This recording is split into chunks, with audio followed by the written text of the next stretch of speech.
Mawar is no longer a typhoon. It has decreased those winds down to about 110 kilometers per hour, pressure up to 970 hectopascals, but it's not really the center of circulation we're terribly worried about. It is this massive wind field already creating tropical storm strength conditions across the southern Japanese islands, and that inflow still kicking up showers for parts of the Philippines. Now, the center is still there, and that is where kind of the max winds are, especially on the right side of this storm. We have plenty of drier inflow still disrupting into the western portion, and what's really happening is we're getting the jet stream coming in, and it's starting to kick it along here. And over the next 24 to 48 hours, this is really going to start to get a move on, attaching itself to a front here off towards the east and passing just towards the south of Okinawa Honto here. But already we have been seeing those winds kick up across the southern Japanese islands. Let's get to some of the max reports in just a second, but I do know they're already up and over about 50 knots at this time. But right now, though,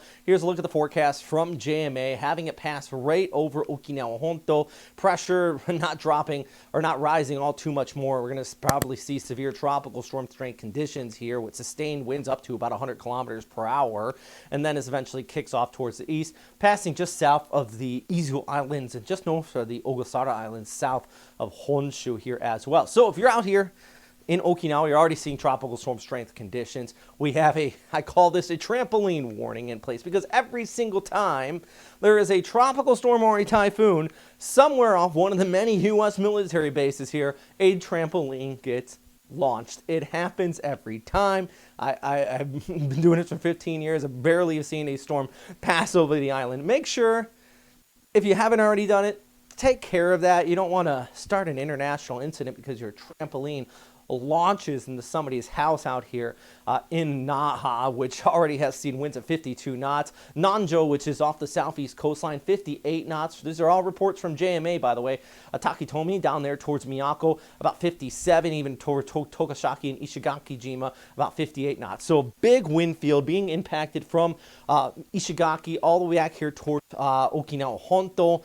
And then you take a look, this is through our Thursday evening here. That's when kind of the max winds and that main rain band is going to wrap around. That's where we're going to be seeing those winds, which we're not seeing typhoon conditions, but I think you're going to be surprised. I think we're going to see some pretty decent gusts out here, even in places like Kadena, which, by the way, that is how you properly pronounce it in Japanese. Look it up.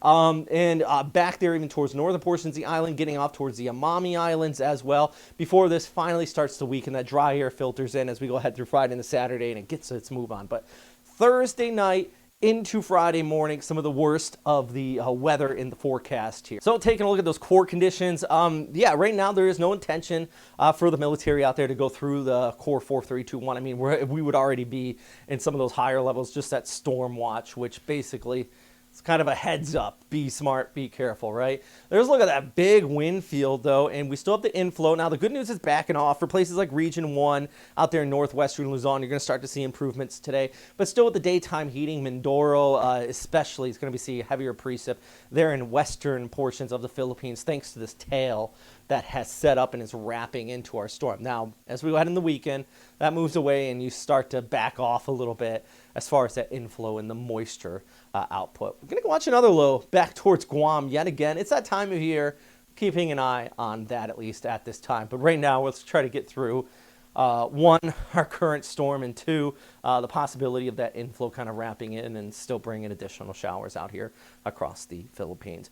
All right, if you like this update, if you're out here and you have not subscribed, check out the subscribe button because it helps out a lot. 1, 2, we're trying to get up to 100,000 followers so we can verify this channel and we're not buried so much by classic media.